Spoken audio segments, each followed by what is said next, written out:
Warning: graphic pest control video ahead. Do not watch if you might be offended. If, however, you really like watching pest control videos, then hello again and welcome to the Squirrel Hunter channel. Please continue and watch us as we control pest populations with silenced air rifles here in the UK. If you have any questions, can you please check the description below first to see if it's already been answered and for some useful links. Thank you. You can tell by the date this is out of our archives, a few years ago in fact. It's only a short bit of video. I've added another session on the end to bulk it out. You can see by the title, wasn't a very great day out. You'll see why in a minute as the video progresses. And I've included it now for a bit of balance. You can see I'm in one of our favourite places, First Light. You can see the top end of my Theoban Rapid and a cup of tea, and I'm in the hide. I've already taken some 0 shots. I'm happy. Guns on. I'm just going to wait. There's a better look at the Theoban. Rated 18 foot-pound in .20 calibre, launching the Crossman Premier pellets that I do like so much out of it. You can see the light's just starting to hit the feeder now. The woodland's woken up and the birds are starting to tweet. As far as I'm concerned, this is standard. It's been done multiple times before with good results. I've put in the effort, practicing with a rifle, setting the rifle up. I know the rifle's on because I've taken a test shot, as I've said. I'm just going to wait for some squirrels to come in. I hear a lot of talk about calibre sizes and power and expansions and all sorts of things like that. As far as I'm concerned, it doesn't matter on the size of the pellet as long as it hits the mark. The pellet's going to go straight through its head at this range. Even if it's a 12 foot-pound, 177, 22, doesn't matter. You've got to hit the target, and you've got to hit the target correctly. And these pellets are in between a 177 and a 22, but they're flying at the same speed as a 177, even though they're the same weight as a 22. So lots of power, just got to get it on the right spot. And if you've seen previous videos of the F.A.C. rated rapid, straight on headshots usually deposit the pellet around about their lower rib cage once it's gone through the front of their head from a straight on shot. So this is squirrel number 1, sat on a feeder. Looks like it's gone on a little bit of alert there. Might have seen me move a fraction. But it didn't normally put them off. This one's gone straight back to eat in. Food is a massive magnet for them. Got the sniper cam on today, taking the shot. Straight over the top of the eye into the thick part of the head. That's what I was aiming. Blood's gushing out of its head. And if you can see that picture close up, I didn't notice it right at the time, but I've noticed it since I've edited this. It was moving its head in a funny way. The head doesn't normally move like that at all. You get the kicks, but not the head movement. But unfortunately for me, it's dropped down in that little dip. I can't see it properly. I'm waiting for some more activity. Sometimes they'll jump around more than that. But didn't jump that much, did it? A lot of people seem to think that's indicative of a bad shot. Sometimes the jumping around is just the nerves going mental when the brain's been shot. I've gone to investigate and it's not a clean shot, so I have to finish it off. These days we pick them up if we have to leave the hide, bring them back in with us. Let's just analyse that shot. We've got the advantage of a bit of footage to look at. You can see where the shot was actually chucking blood out of its cheekbone by the look of it. I wasn't aiming there, I was aiming there. It should have gone straight through its brain, so the pellet struck low for some reason. Not sure why that was. As far as I was concerned, the gun was on. I'm back to listening to the birds again after a session of shooting at various targets. I'm happy that the pellets were going where they should be. Very strange indeed. And nothing too alarming. Maybe it was a flyer. Sometimes you get a dodgy pellet. I tend to inspect mine. As I load them into the magazine, I just check the skirts are somewhere near, and there's no obvious damage to the pellets. I was taken by these sheep. A couple of ewes and a lamb or two down there, I think. The lamb's getting on a bit in size now. Sort of half the size of an adult. They've obviously escaped out from the main field. wandering up and down the lane. I'm hoping they're going to disappear in a minute. So it comes up to take a look. It looks like a youngster. And off they go. I'm back to waiting on the squirrel now. Caused quite a bit of commotion with me extra shots and going in and out the hide. So it normally means you have to wait. Like I said before, if you have to break cover to finish one off or do something, it's better to shift all the squirrels on the ground. Saves a lot of messing about when new squirrels come in. But looking at it objectively, even the 18 foot-pound, I missed the brain by hitting it low. Still took it to the ground, didn't run off, but it wasn't the kill I wanted. I was quickly out hide and sorted it out. We don't want to be breaking cover every 5 minutes. That's exactly why we normally pick them up these days. This one didn't mess along with the one on the floor. I know it's dead. I'll have to sort out that divot at some point. This one sits up on the feeder nicely. Scope cam back on. And here's the bad day coming up. Lining up on it for the shot. And it's run off. There's a hole inside of the hide now. I've quickly looked out to see where it's gone, so I'm going to have to give chase now. Luckily for me, it's crumpled up on the floor, about 15 foot to the left of the hide. Lucky we got that window really. Probably cut one on the other side at some point. But it's down. I've gone out with a rifle to inspect it. I'm not sure if it's had a delayed reaction or whether it's still alive. Once I extricate myself from around my kit, get out the back of the hide, I'll go and sort it out. I left this bit on. Didn't go running out the hide, just in case it ran off. You never quite know just how badly it was hit. It was lay there, and here I took a second shot on it. Let's just have a look at what happened. You can see where I was aiming. Crosshairs just before I shot. I should have really been where the red dot is. So I'm blaming me for most part of that one. But at the time I didn't realise. I thought I was aiming at the right spot. As I pulled the trigger, I thought there was something desperately wrong with the rifle. I don't think there was in hindsight. Maybe a little bit with the setup, but I think it was down to me. I sat there for a while, took some more test shots, and this one comes in. You can see I put the other squirrel down by the front left leg. Like I said before, we would have removed that these days. Definitely dead. And that one runs away. The squirrels don't often run away from the dead ones on the floor. They normally go over to inspect and have a good nose at. So was this an omen? If you believe in that type of thing? Maybe, maybe not. And I was sat there thinking, I had 2 second shots. Another squirrel run away. Sometimes these days it's best just to go home. And that's what I did. Couldn't work out what was going on with the rifle. It was on when I was taking test shots. But obviously one running away like that, that doesn't normally happen. I'm not entirely sure where I hit it. Those might be second shots. One of them anyway. I'll just put the rifle to their head, whatever angle they lay. As long as the pellet goes through the brain, and it will go straight through. And that was the end of that day. There's another one from the archives. Out to pick your own farm on a foggy morning. Top of the hill in the sun. I'm using the Theoban Rapid in .22 caliber. I'm launching the Predator Polymag short series. Got to use the short ones, otherwise they don't fit in the magazine. Not a lot of magazines fit the long versions. So a new feature, or not new feature, it's what will be on all the new feeders anyway. It's a little target like that, just to aim at. Nothing wrong with that. Guns bang on. Did take several shots at it. Just got to sit there, wait for the squirrels to turn up now. Crouched up in my hide. Quick look at the scenery.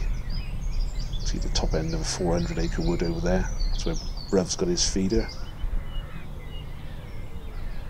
I'm all the way over here, top of the hill. Those trees to the right are peach trees. planted a couple of years ago. There used to be peach trees there when we started shooting this area. Just beyond that, it's about 1.5 acres of hazelnut forest, whatever you call it. Can't quite see it now. I'm quite fascinated with the fog. Heavy as it is, lay in the valley. That's the view from outside the hide. Got the camera placed on the left, looking out, and I'm peering through the right hand hole. You can see the fog starting to dissipate down there. I think the sun's burning it away. And here we have our first visitor. Always a good thing. From memory, this comes in quite early. Not long after I was there even. Straight over the backboard, which was originally put there as a pellet stopper. It sat on top and frozen. I'm going to take the shot in a second. Line up on it. Wallop. Straight over the top of the eye. It's disappeared. Normally they kick and drop onto the floor. I've reloaded. Safety's back on. I expect it to fall at the tree any second. I'm quite used to seeing them dropped on the floor so I can inspect them visually, either through the scope or through the camera. And that one's not falling down. I'm pretty sure the polymags hit the right spot, reacted well. But normally you can rely on a few good leg kicks to dislodge them and drop them to the floor. Here we start to fidget around a bit in a minute. The magpie in the background somewhere. That's it, I'm on my way to hide. Can't wait any longer. You look here in this circle, wait for it. Typical this is. There he goes, wallop. Rather annoyingly. I don't know what I'll look with a knife in my hand for. Quick double check. Look at that. Fat guy running. And again, that would have been a quick tap on the head. Would have scabbard of my knife just to make sure it was dead. I would have dragged it back into the hide with me. Next bit of life that appears by the feeder. Just to reiterate what I've said in other videos, I'm not going to shoot this pheasant. I don't want to eat it. I haven't got any reason to shoot it beyond eating it. It's out of season. I haven't got permission to do so. I'm just going to sit there and watch it. I'm only here in the capacity to remove pests that cause an impact to the farmer's business, either by destruction of the property or damage to the crops. So that's why I sit there and watch this fella come in and out. Quite a few of our videos we've got pheasants coming in and out, cocks and hens, all the shenanigans they get up to. Here comes another squirrel. I don't think my Olympic sprint to and from the feeder had any effect on this one's arrival time, due to the fact that it probably came up the hill and never saw me in the first place. It seems to be looking straight at me now, rather annoyingly. Once I put the main camera on, I start reaching for the rifle, ever so slowly. They usually like to mount the rifle as they get on the feeder, closing on their food supply. And their eyes are on the feeder, not me. It never seems to bother them that much. Seems to be able to get away with it. This one's messing around far too much for my liking. Looks like he's going to hop off. No attempt to go to the feeder. Maybe creaking the chair. Watch his space here. See the squirrel run off. That was a clean miss. This is the dangers of shooting on the ground. Lined up just behind the eye and the ear. You would have thought I would have got that. That's the point I was aiming at, which pretty much would have gone straight through its brain. The shot's fired. The head's starting to go down. Next frame. It's ducking pretty swiftly now. I think I just skimmed its head.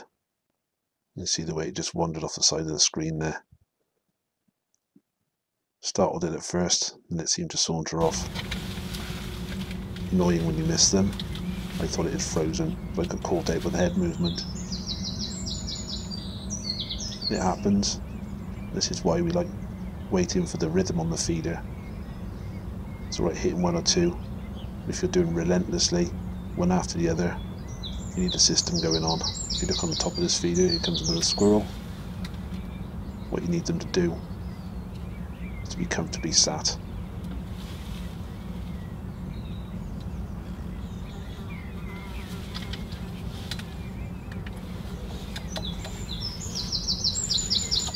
That's an opportunity.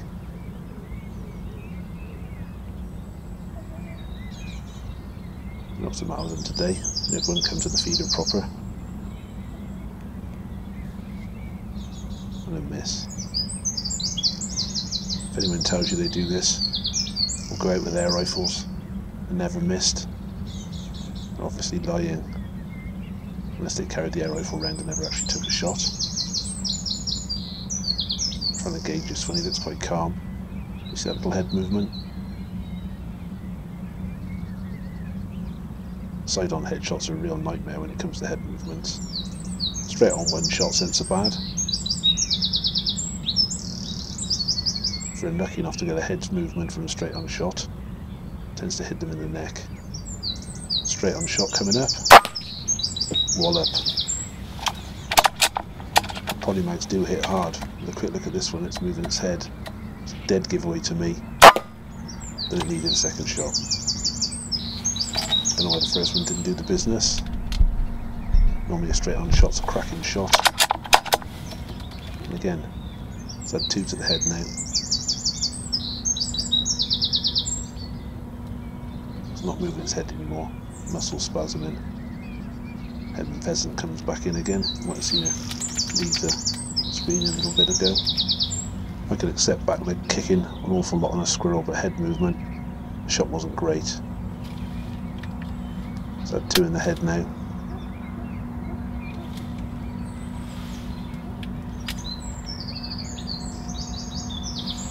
Just looking at it through the scope. With the pheasants come in. Another nosy one. Let's lay at a bit of an odd angle here.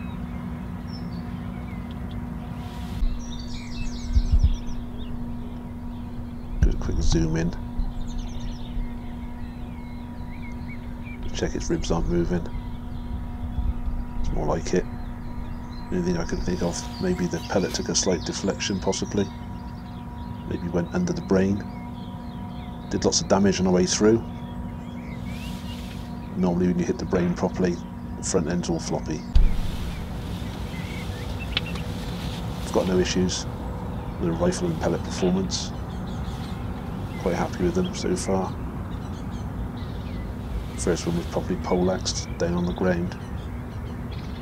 Sometimes you get these little anomalies. Maybe the pellet didn't quite fly as true as it should have done.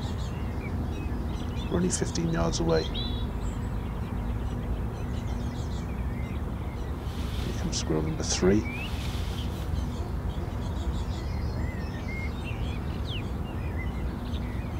Two dead in front of it.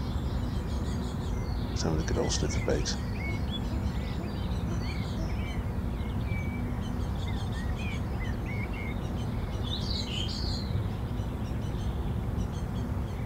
Just waiting to see what it's going to do. Not even looking at it yet. Probably getting a rifle ready. It's more like it, son. Go on. It's disappeared from view.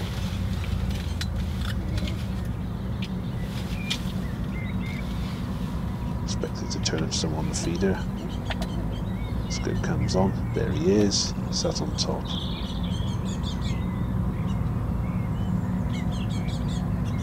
Is he going to sit still?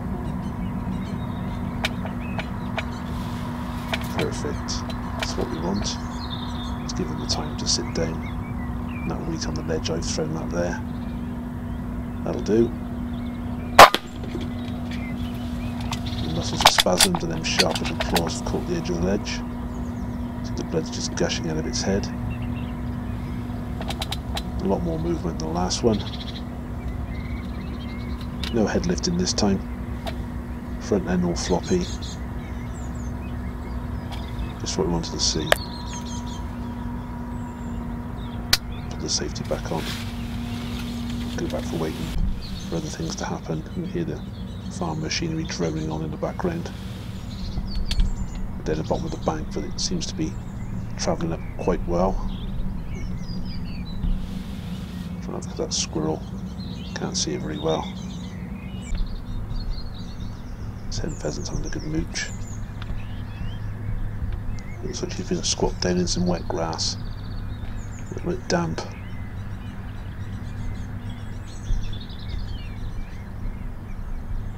Wolf did like a moist bird.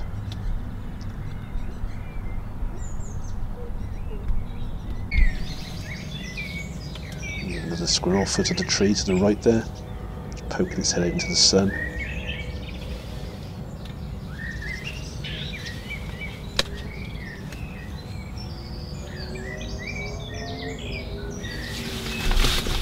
I'm fidgeting around in the hide. Just waiting for it to turn up.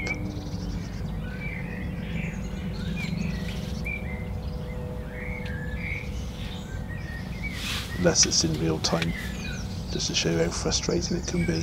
No patient you have to be to shoot squirrels. And sometimes you shoot them, sometimes you don't shoot them. And this is one of those occasions where it doesn't want to come to the feeder. If you look in this circle down to your right, see him just exiting across the grass. I just clocked it, looking at where he's going. Turn the camera in a second when I finished watching him. No chance of getting the shot unless I got a shotgun.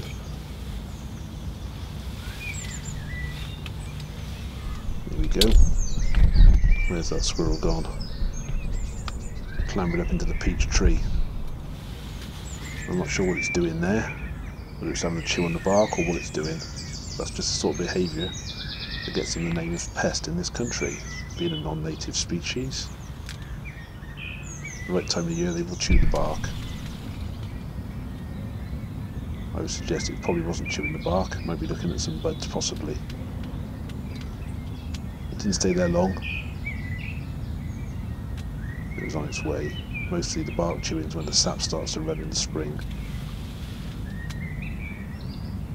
I've not heard any reports of damage to the trees as such. They do chew their way through some of the netting when they get in the roof of the farm shop. That's why I've got a trap nearby there. It's a bit too dangerous to shoot. And whilst I'm trying to trap them there, I'm trying to reduce the numbers across the patch so they don't migrate there. Anyway, enough of that. Got another squirrel at the bottom of the tree.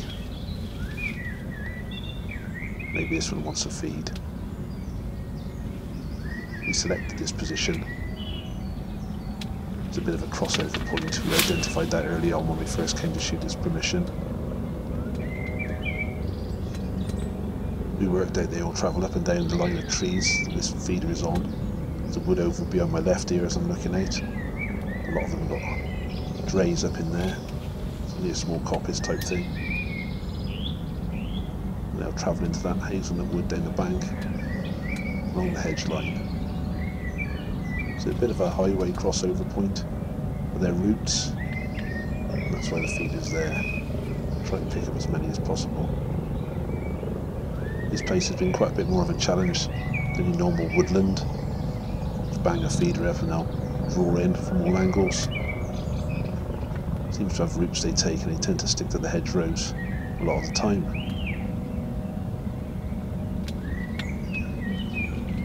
Quite a few of the hedgerows are 6 metres tall or more, full of ivy, good positions to live in. They're dotted around a 500-acre farm. Whereas if it was a wood, would have banged one feeder up one end, maybe one up the other end if it was big enough. Myself and Bro just come and shoot it together. That's yet another squirrel. Decides it's going to go off down the hill. Maybe they're heading through those peach trees down to the hazelnut wood, I don't know. They do get in there quite a bit.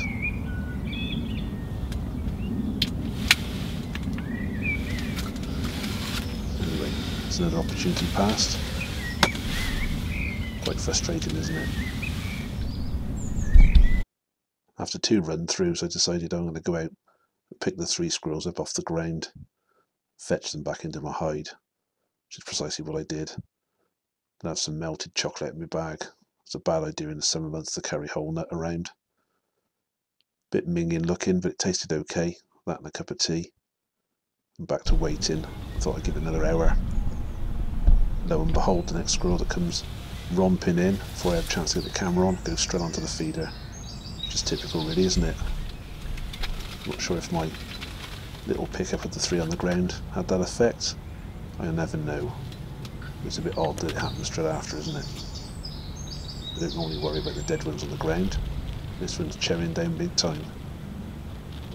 Very tempted to take that shot.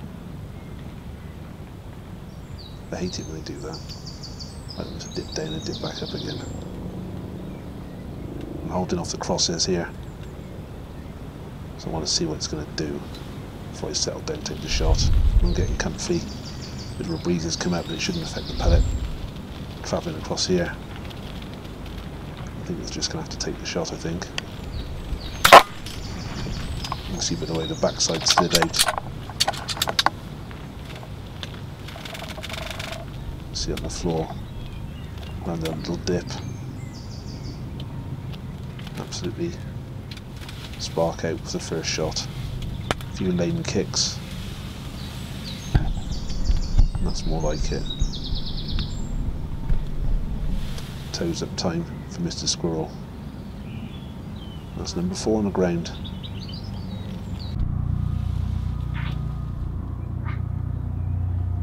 I did hope a magpie was going to come in. You can hear the noise in the background. Everyone's familiar with the little cackling sound they make, like shaking a box of matches. They do quite a lot of other vocalisations, almost like a little language of their own. It probably is in some ways. Quite an intelligent quarry. That's why Bruv goes after them so often. Proper tests of hunting ability. Take a quick look at this one.